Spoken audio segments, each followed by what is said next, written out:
Batas Ko Ay Bala, 1990, emerged from the cinematic crucible of Fernando Poe Jr.'s, or FPJ's, production machinery at a moment of deep public cynicism in the Philippines. The film is less a simple action flick and more a populist cinematic thesis asserting that the social contract between the state and its citizens has been fundamentally broken. The title itself functions as a declarative statement of this broken trust. The vacuum of authority. The narrative presupposes a vacuum of moral authority in public life. The formal institutions of law enforcement, the police, the military, the judiciary, are depicted as either paralyzed by bureaucracy or, more often, actively corrupted by powerful political and financial elites. This vacuum necessitates the emergence of the extraordinary individual, Major Miguel Ilustre, to restore equilibrium. The FPJ as the idealized state. FPJ's persona functions as an idealized, incorruptible replacement for the state itself. When Ilustre loses his badge, he loses the legal authority, but he retains the moral authority, which the audience immediately recognizes as superior. His actions are thus implicitly sanctioned by the collective frustration and moral judgment of the Filipino masses. 1.2. The language of the title, the law and the weapon. The title, My Law is a Bullet, is a complex piece of linguistic coding that defines the film's moral framework. Batas, law. The law referenced by the hero is not the penal code. It is the natural, universal law of katorungan, justice, and karangalan, honor. It is a code that exists independently of man-made rules. Bala, bullet. The bullet serves as the ultimate, non-negotiable tool of sovereignty. It is the last word in a conversation corrupted by power. Its swiftness and finality represent the efficiency that the corrupt, slow-moving judicial system lacks. By placing the bala under the batas of his personal moral code, the hero elevates the act of violence to a necessary, almost ritualistic execution of justice. The single-actor sovereignty. The phrase, my law, emphasizes the hero's singular authority. He is an independent, sovereign entity, accountable only to his own moral purity and the audience's expectation of justice. 2.0. Major Miguel Ilustre, the Fall and the Resurgence. 2.1. The setup as political allegory.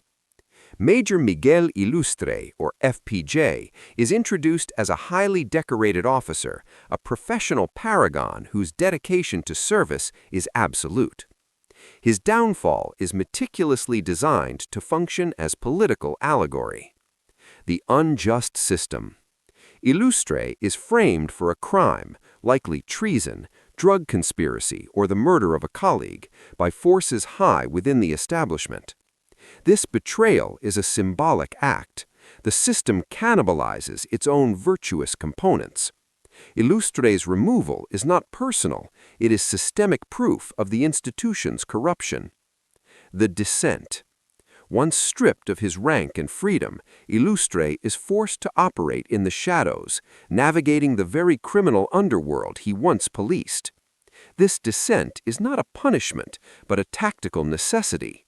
He must adopt the methods of the lawless to fight the lawless who hide behind the badge. 1.3. The narrative strategy, investigation, and execution.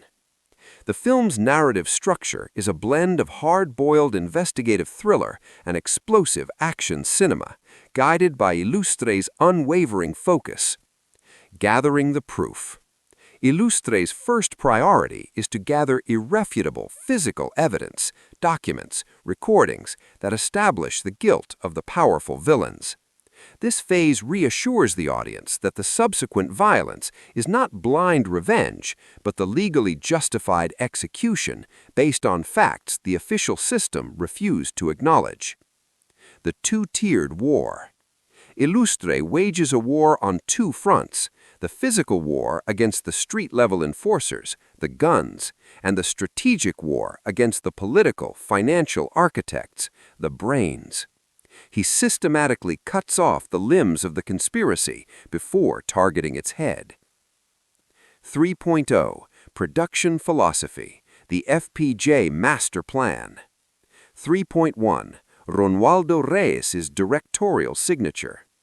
The film's consistent quality is owed to the continued creative oversight of FPJ, often credited as Ronaldo Reyes, his alter ego as a director.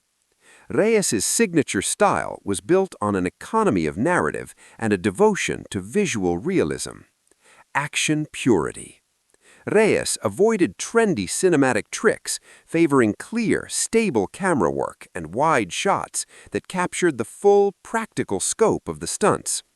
This technique gave the action an authenticity that resonated deeply with the audience, who trusted that FPJ was genuinely performing the difficult sequences. Moral staging. Every major confrontation is carefully staged to highlight the moral disparity between the combatants. Illustre fights with discipline, precision, and defensive tactics. The villains fight with reckless malice and panic. The choreography is a visual representation of the triumph of discipline over chaos. The technical team and visual language. FPJ Productions utilized a highly skilled technical crew to ensure professional polish on a tight schedule. Cinematography and realism. The cinematographers, working under the Reyes philosophy, employed natural lighting and gritty textures, particularly in urban settings, to ground the narrative in a palpable reality. This visual realism enhanced the emotional weight of the fantasy justice being dispensed. Sound design. The sound design placed significant emphasis on the impact of the action, the heavy thud of punches, the clang of metal, and the sharp report of the .45 caliber. The sound elevates the visceral experience, making the violence feel substantial and consequential. 4.0 Cultural Iconography and Societal Resonance. 4.1 The FPJ Ensemble as Narrative Shorthand. The supporting cast of Batas Ko Ay Bala functions as an immediate narrative shorthand for the Filipino audience, enabling quick emotional and moral alignment. The Incorruptible Ally. The inclusion of veteran actors like Dante Rivero or Eddie Garcia in similar roles as a loyal colleague or mentor to Illustre provides instant validation for his character. The audience immediately trusts anyone who trusts FPJ. The Villainous Template. The casting of notorious antagonists like Paquito Diaz as the Brute or Dindo Fernando as the sophisticated puppet master immediately establishes the moral map. The audience knows precisely who must be destroyed without the need for lengthy exposition on their evil deeds.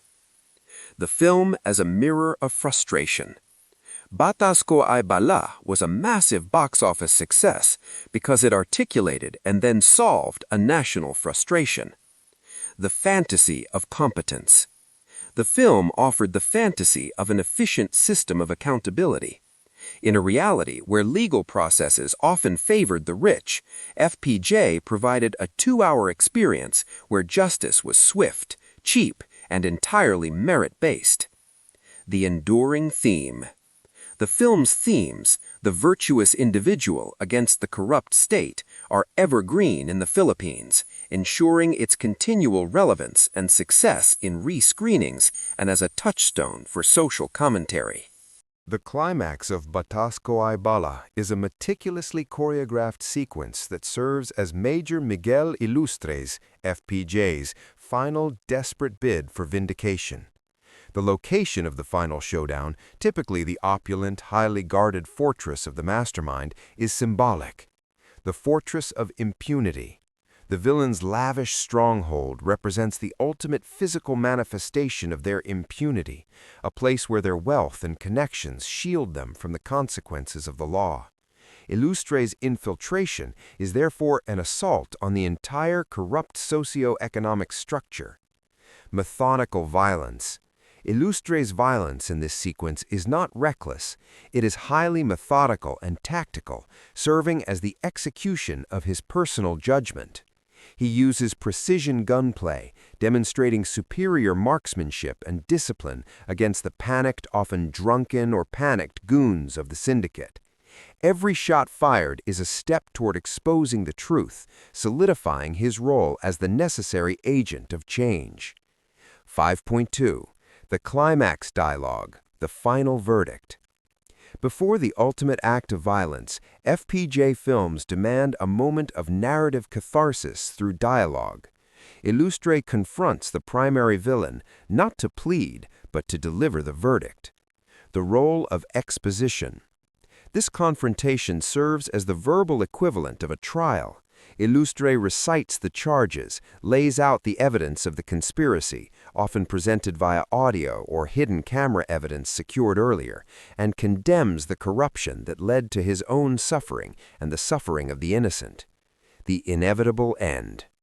When the villain refuses to yield or attempts a final desperate act of cowardice, Illustre delivers the final shot.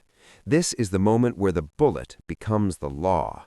The finality of the act provides the audience with a visceral release of tension and a definitive sense that justice, the highest form of moral truth, has been served, something the official system could never guarantee. 5.3. The post-victory aesthetic. The resolution of Batas Ko Ay Bala is distinctively anti-establishment even after the hero's victory. Vindication over vows. Major Illustre achieves his ultimate goal. His name and honor are cleared. However, the film often depicts the hero refusing the offer to return to the service. This refusal is a subtle yet powerful statement. The system is still fundamentally flawed, and a true man of honor cannot fully integrate into an institution that betrayed him once. The lone figure. The film typically concludes with Illustre walking away, a solitary figure against a vast, indifferent cityscape or wilderness.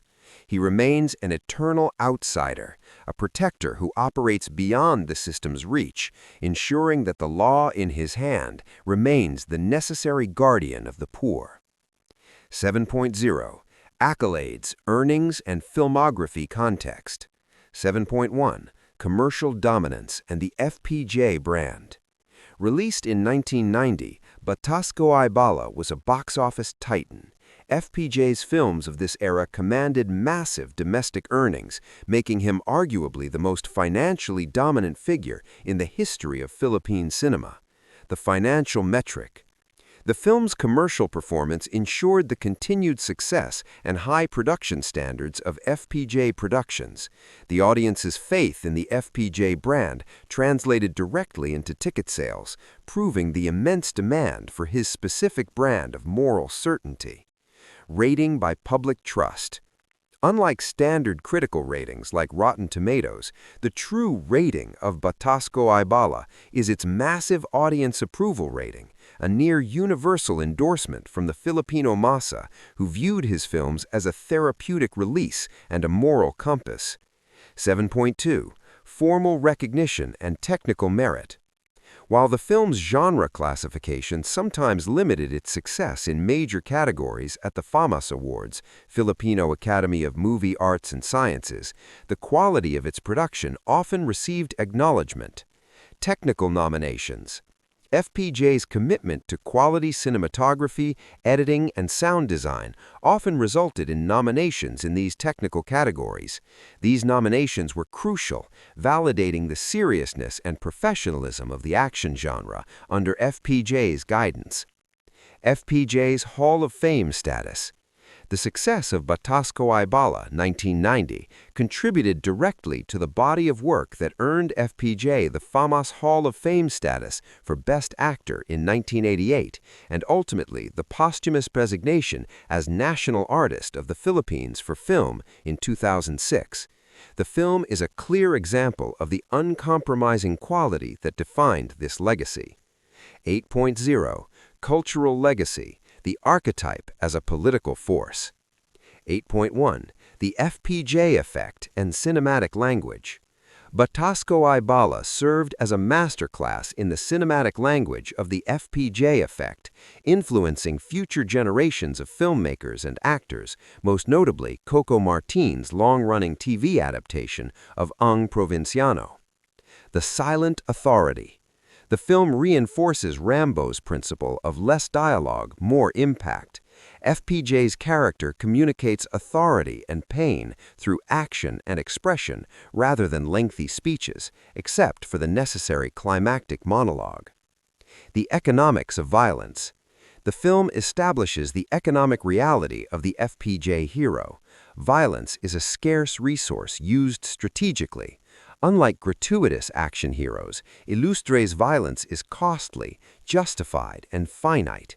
It only occurs to achieve the goal of justice. 8.2. The Societal Mirror. The most enduring legacy of Batas Ko Ay Bala is its function as a societal mirror. The film captured the deep, pervasive distrust of institutions that existed in the Philippines and offered a temporary, satisfying resolution. The aspiration for order. The film taps into the conservative desire for order and accountability. It appeals to the belief that if the corrupt elements were simply removed with swift, decisive force, order would be restored. The political symbolism. The figure of Major Illustre, the betrayed champion who returns to deliver justice, became a potent political symbol. His actions, rooted in the idea of self-reliance and moral superiority over legal paperwork, were the foundation of FPJ's profound connection with the electorate, demonstrating how deeply his cinematic code had saturated the nation's political psyche. Batas Ko Ay Bala is a landmark film that transcended simple entertainment. It stands as a powerful cultural statement, asserting that true law resides not in the corrupted institutions of the state, but in the incorruptible bullet wielded by the righteous individual.